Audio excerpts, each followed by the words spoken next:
Pak Jokowi dipilih rakyat, tapi kita tahu bahwa ada intervensi besar selama beliau memimpin dari belakang. Dan itu tidak nyaman, Bang. Otomatis itu tidak nyaman. Bapak Jokowi harus dipecat. Gimana enggak?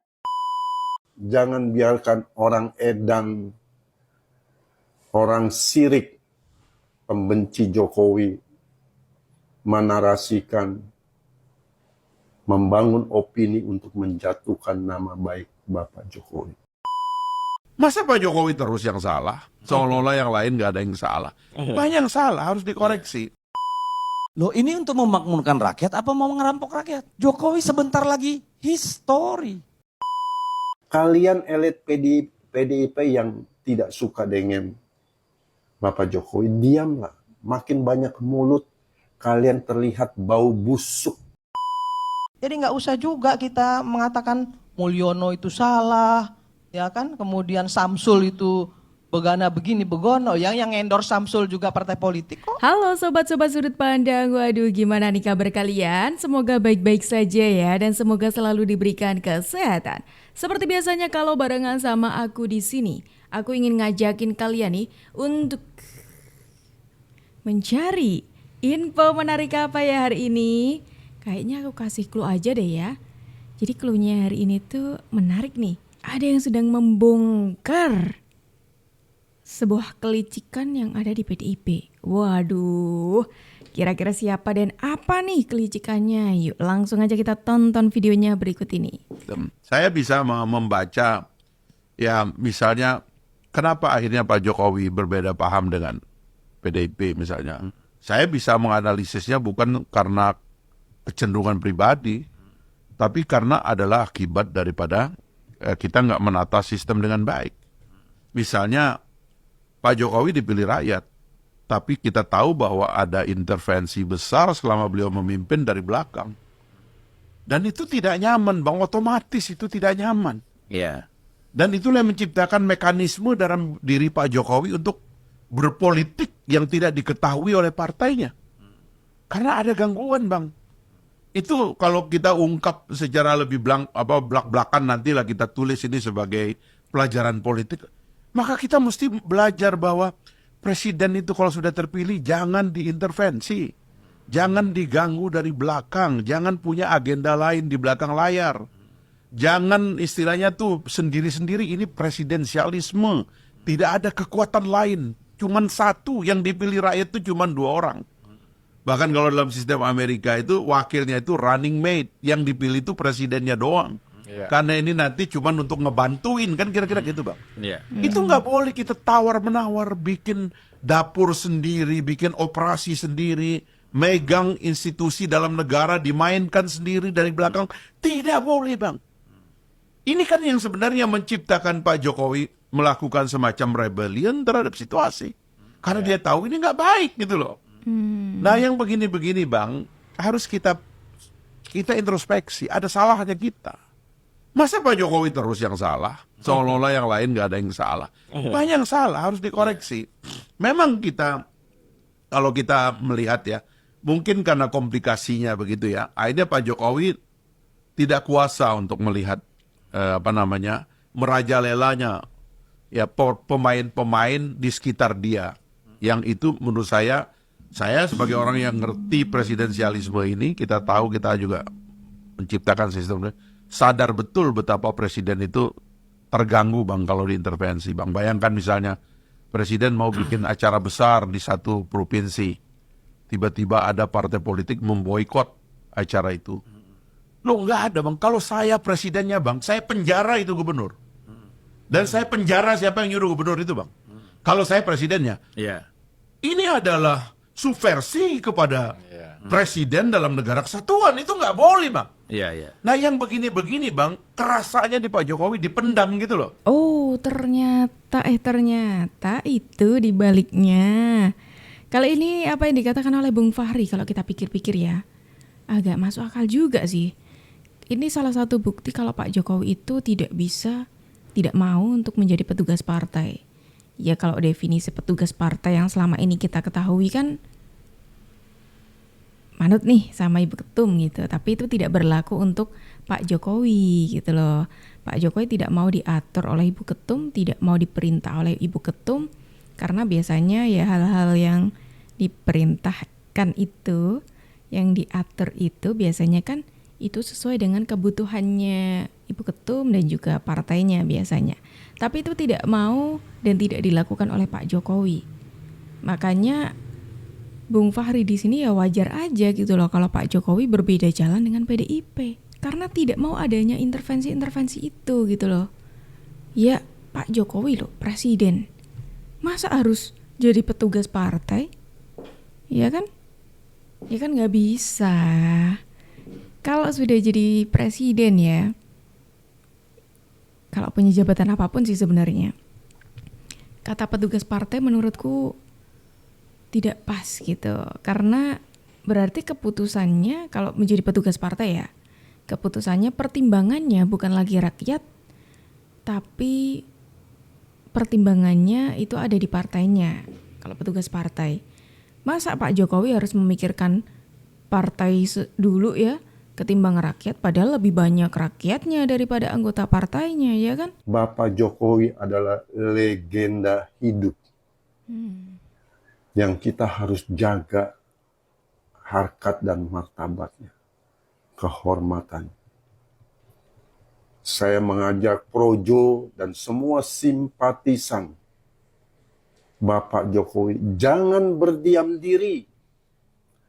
Ambil tindakan, bersuara.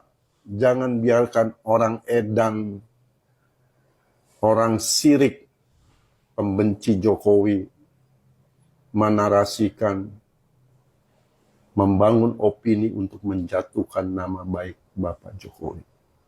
Ayo bersuara.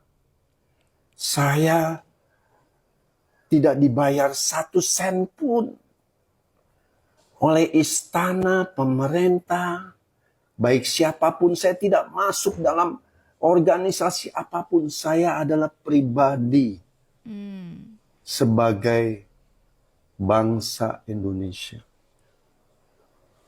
Kalau Anda melihat DM yang saya terima, orang-orang yang menyetujui pendapat saya, kalian akan melihat betapa Bapak Jokowi sangat dihargai dan dicintai. Ya, masih tinggal 2 bulan. Bapak Jokowi sedang bekerja berberes, menyiapkan masa depan bangsa Indonesia untuk masuk ke Indonesia Emas 2045. Tetapi elit PDIP, ya, apa saja Anda celah, Betul. ya, baik Deddy Sitorus, cara menaruh tangannya aja dikomentarin. Seperti seorang Kaisar Ming katanya. Sudahlah. Kalian elit PDIP yang tidak suka dengan Bapak Jokowi, diamlah. Makin banyak mulut, kalian terlihat bau busuk. Seperti kentut. Sungguh, kenapa? Karena kalian tidak bisa dibandingkan dengan seorang Jokowi. Dia terlalu hebat. Kalian terlalu jelek. Jadi lebih baik stop. Stop. Tutup mulut kalian. Ya. Jangan memanfaatkan setiap kali situasi untuk menjelekkan Bapak Jokowi. Betul sekali. Dia akan lengser dengan sempurna. Finish well. Ya. Jadi kita yang simpatik dengan Bapak Jokowi terus narasikan yang baik, karena kita tahu penerus Bapak Jokowi, Bapak Prabowo, ya, Gibran Rakabuming Raka, dia akan lebih hebat lagi dari pemerintahan Bapak Jokowi, karena Bapak Jokowi sudah meletakkan dasar-dasar yang baik, fondasi yang baik bagi bangsa ini untuk maju. Ya, semoga Prabowo bisa berhasil lebih hebat dan menjaga juga martabat daripada Bapak Jokowi. Dan jangan lupa saya katakan kalian para pembenci, itu wakilnya presiden, itu wakil presiden, itu Gibran Rakabuming Raka itu adalah putra Bapak Jokowi. Dia tidak akan tinggal diam. Ya. Jadi kalian tutup mulut para pembenci. Ya. Kalau tidak, segala sumpah serapah akan kembali kepada kalian. Ya. Betul. God bless you all the best. Nah, ini nih. Pesannya cocok banget nih untuk PDIP. Karena memang PDIP ini yang terajun sekali, sangat ketara sekali mengkritiknya kepada Pak Jokowi ya. Menceritakan semua hal soal Pak Jokowi, bahkan hal kecilnya Pak Jokowi. Kayaknya Pak Jokowi duduk, Pak Jokowi berdiri, Pak Jokowi minum, Pak Jokowi makan itu diamati tuh sama PDIP. Wah, perhatian sekali bukan ya kan, seperti yang dikatakan tadi, wah meletakkan tangannya Pak Jokowi meletakkan tangannya pun itu dikomentari. Berarti sangat perhatian sekali PDIP kepada Pak Jokowi gitu loh, sampai perhatiannya tuh terlalu over kepada Pak Jokowi. Saking sayangnya atau bagaimana ini ya? Bapak Jokowi harus dipecat. Gimana enggak? Soalnya ini adalah omongan dari Bapak Ganjar Pranowo, Ketua DPP PDIP sekaligus mantan Gubernur Jawa Tengah. Alasan kenapa Pak Ganjar ngomong gitu adalah karena Jokowi yang udah nggak sejalan lagi sama PDIP, melenceng jauh dan berseberangan di masa-masa akhir pemerintahannya. Makanya harus dipecat tuh beliau. GG Pak Ganjar, baru muncul lagi langsung ulti gini Pak. Minimal skill 1 dulu lah. Pak Jokowi katanya harus dipecat. Bukannya dari lama ini ya PDIP sudah tidak mengakui Pak Jokowi untuk ada di PDIP gitu ya. Karena katanya kayak dari dulu PDIP sering banget nih bilang kalau dia bukan bagian dari PDIP lagi gitu. Dari waktu Rakernas kan ditanya jawabannya seperti itu ya. Ini hanya untuk internal partai. Jadi yang bukan dari internal partai ya tidak kami undang gitu. Itu kan menafsirkan kalau Pak Jokowi sudah tidak dianggap sebagai anggotanya dari PDIP. Kalau saya nangkepnya seperti itu. Tapi kok lagi-lagi Pak Ganjar katanya Pak Jokowi harus dipecat. Dipecat dari mana? PDIP katanya sudah tidak diakui lagi. Kok dipecat? Berarti masih diakui ya. Loh, ini untuk memakmurkan rakyat apa mau ngerampok rakyat? Jadi ini dari hulu ke hilir Pak urusannya. Ini bukan person. Ini soal bagaimana kekuasaan dijalankan dalam republik yang mengatakan sebagai negara hukum. Itu problemnya. Jadi nggak ada urusan dengan pribadi Jokowi dengan pribadi Ibu Mega. Ini persoalan yang sangat prinsip dalam peradaban negara kita ini. Bayangkan kalau MK saja kemudian sudah jebol, MA juga dengan mudah dijebol, aparat penegak hukum dengan mudah dimobilisasi, pejabat-pejabat publik yang sekarang menduduki pelaksana, PLT, PJ, kepala daerah, hingga kepala desa, kebobrokan apa lagi yang belum dilakukan di negara ini? Kerusakan apa lagi yang belum kita telan selama beberapa tahun terakhir ini? Bagaimana kita bisa memberikan rasionalitas yang namanya PIK dan kemudian Serpong menjadi PSN? Bagaimana menjelaskan itu? Tidak ada sendi-sendi dari republik ini yang tidak dipelintir sesukanya. No, gak ada Pak. Apapun bisa terjadi pada kita semua. Bagaimana rakyat dikorbankan dalam PSN saya alami sendiri. Bayangkan ada PSN, NJOP diturunkan. Loh, ini untuk memakmurkan rakyat apa mau ngerampok rakyat? Jadi ini dari hulu ke hilir Pak urusannya. Bukan urusan Ibu Mega dengan Jokowi. Jokowi sebentar lagi history. Jokowi Tapi yang dia lakukan, dia tetap ingin menjadi relevan. Mungkin sampai 50 tahun mendatang. This is a problem. This is a huge problem. Makanya saya bilang tadi, apakah kemudian nanti setelah Jokowi ini pulang ke tanah sebesar 12.000 meter persegi yang diberikan negara itu, dia akan tidur nyenyak di sana dan tidak cawe-cawe. No. Dia pasti masih akan berupaya. Kenapa? Undang-undang Polri itu memungkinkan umur jenderal-jenderal itu sampai kapan tahun.